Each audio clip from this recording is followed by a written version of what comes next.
Hey everyone! So is AnyDesk giving you a connection timeout error? Maybe the app can't connect to the remote device, or the session just fails after a few seconds. Yeah, that can be really annoying, especially when you need to access a remote computer quickly. In this video, I'll show you several ways to fix AnyDesk connection timeout errors in 2026, and most of these steps only take a few minutes. First, make sure your internet connection is stable. AnyDesk requires a reliable connection to establish remote sessions, so check your Wi-Fi or wired network. Next, restart the AnyDesk app.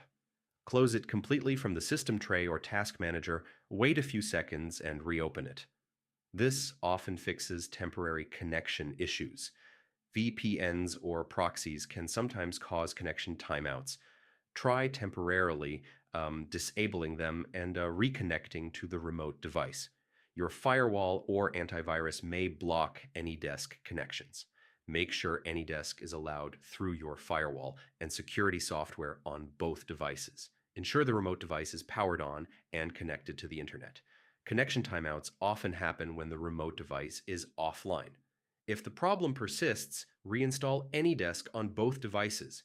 Uninstall, download the latest version from the official website, and install it again. This usually resolves persistent timeout errors. And that's it.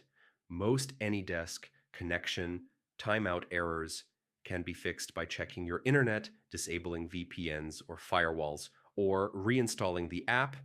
If this guide helped you, check out more quick tech tutorials on the channel. Thanks for watching, and I'll see you in the next video.